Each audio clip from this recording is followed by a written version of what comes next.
दूसरे दिन सभी अपने में व्यस्त थे, तभी वो माँ के पास गई। माँ, आप सभी बिजी हैं और शादी तो शाम को है ना। मैं सोच रही हूँ कि थोड़ी देर के लिए बड़ी हवेली हो आऊँ। शाम को फिर बड़ी अम्मा के पास बैठने का समय मिले न मिले। ठीक है बेटा, हो आओ। उन्हें भी अच्छा लगेगा और तुम्हारा भी मन बहल जाएगा। माँ से स्वीकृति लेकर वो हवेली पहुँचती है, जहाँ शाम की तैयारियों में सभी लगे हुए हैं।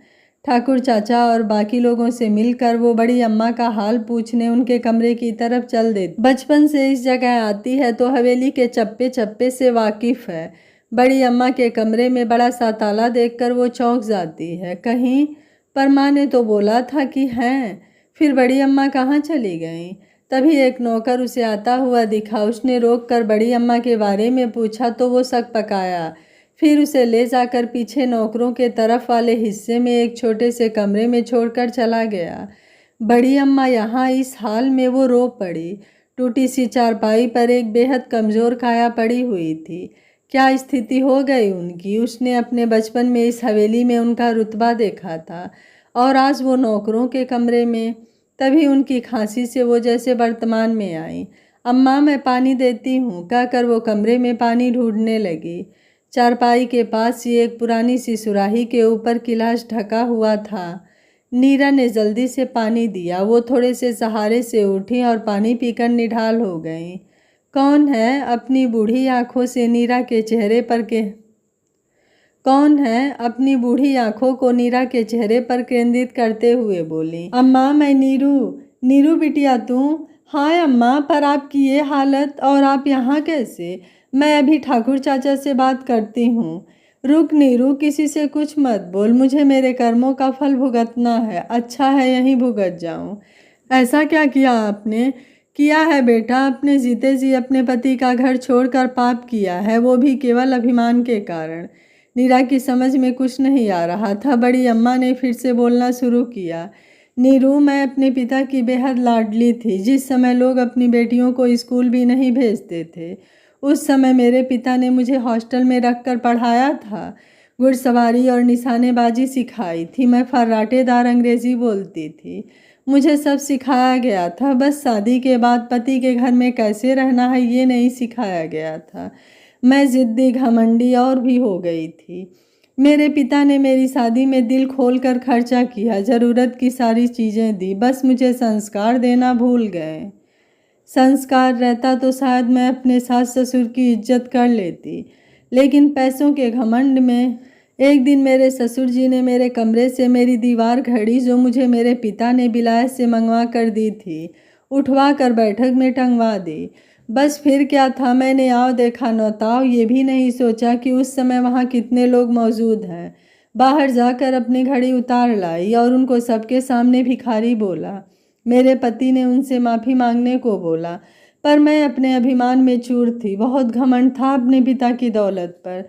झुकने से अच्छा उस घर को छोड़ना ज़्यादा सही लगा। यहाँ चली आई हमेशा के लिए। पहले तो एक दो बार उन लोगों के संदेश भी आए, फिर बाद में वो भी आना बंद हो गए।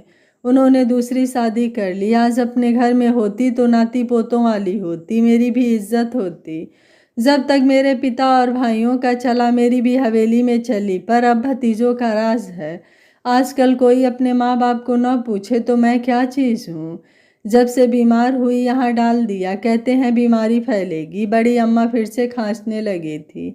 नीरा सन्न रह गई थी, क्या बोलती। वापस घर आ गई। उसके सामने तो जैसा लग रहा था उसका ही चलचित्र चल रहा हो। शाम को बेमन से शादी में शामिल हुई, पर अब मन कहीं और था। रात में कब सोई पता नहीं।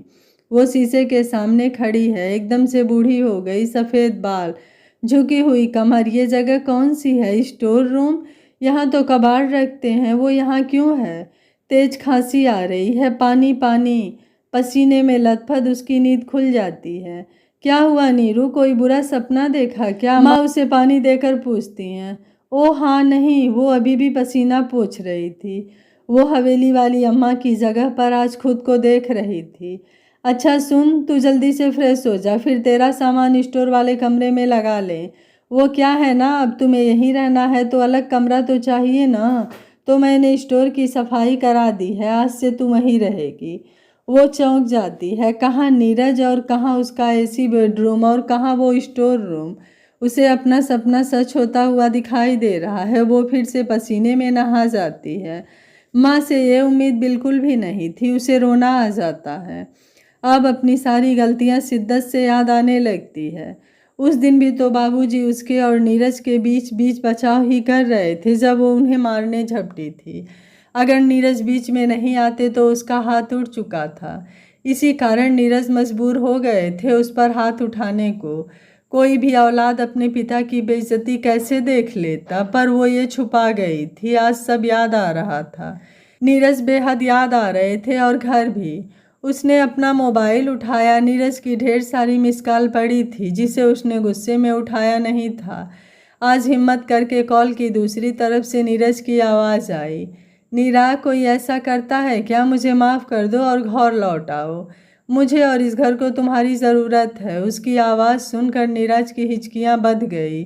बहुत देर तक रोती रही, फिर आने का वादा करके फ़ोन रख दिया।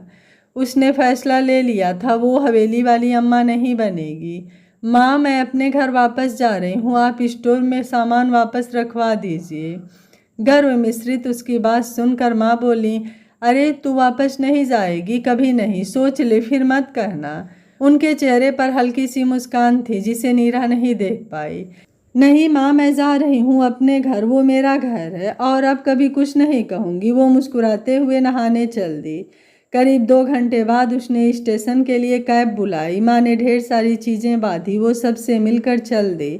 5 मिनट बाद उसे एहसास हुआ कि शायद उसका मोबाइल घर में ही छूट गया है। वो वापस घर की तरफ बढ़ी। तभी अंदर से आती आवाज़ों ने उसके कदम रोक दिए। माँ और तीनों भाभियाँ आंगन में बैठी हंस रही थी। छोटी भाभी बोली, मान गए आपको माँ, क्या सबक सिखाया है आपने नीरू दी को। और सबसे कठिन रोल तो पापा जी का था। बेचारे 2 दिन बिस्तर पर पड़े रहे। क्या करती मैं? अगर उनका बस चलता तो अपनी लाडली को पहले ही दिन सब सच बता देते और वो कभी वापस नहीं जाती। इसलिए उनसे दूर रहना ही ठीक था। मैं नीरू को जानती हूँ, वो जिद्दी है। जब तक उसे सामने से कोई चीज़ ना दिखाओ समझती नहीं है। इसलिए मायके का ये रूप भी दिखाना ज़रूरी था। एक ही दिन में 2 किचन बनाना और तुम सबका इस तरह एक दूसरे से लड़ना भी तो हमारी योजना का ही हिस्सा था। पर बेचारी नीरू दी, हम सब ने उनके साथ सही नहीं किया। मझली भाभी बोली, बच्चे जब छोटे होते हैं तो कड़वी दवा देने के लिए कभी कभी माँ को उनकी नाक भी बंद करनी होती है, पर वो उसके फायदे के लिए ही होता है। नीरू को राखी पर बुला लेंगे। अब उसकी अक्ल ठिकाने आ चुकी है। वो ठीक से ससुराल में रहेगी। अगर उसे पहले समझाती तो वो मुझे ही दुश्मन समझती, पर अब सब ठीक है। पर एक बात समझ नहीं आई, अभी तो दूसरा ही दिन था, नीरू इतनी जल्दी कैसे चली गई? बड़ी भाभी ने बोला। नीरा की आंखें छलक गई। उसे अपनी गलती का एहसास पहले ही हो चुका था, पर उसके मायके में सब ठीक है, इस बात से उसे बहुत राहत मिली। तभी उसके पर्स के अंदर से मोबाइल बज उठा। यार नीरा, कितने बजे की ट्रेन है बता देना, मैं लेने पहुंच जाऊंगा। मोबाइल बजने से आभास हुआ कि उसका मोबाइल पर्स में ही सामान के नीचे दबा था। चलो अच्छा हुआ, मायके से एक भाड़ ले जा रही थी जो दिल से उतर गया। उसके अपनों ने उसका घर बसाने के लिए इतने बड़े बंटवारे का नाटक किया था।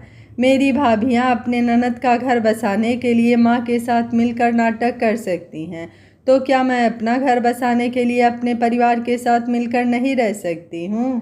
मायके का प्रेम देखकर नीरू की आंखों में आंसू आ गए और उसे संतुष्टि भी हुई कि भाई भाभी और माँ पापा का प्यार आज भी उसके लिए बदला नहीं है। नीरू आज सही मायनों में अपने ससुराल वापस जा रही थी। आशा है यह कहानी आपको ज़रूर पसंद आई होगी। वीडियो पसंद आया है तो वीडियो को लाइक, शेयर एंड चैनल को सब्सक्राइब कर लीजिएगा।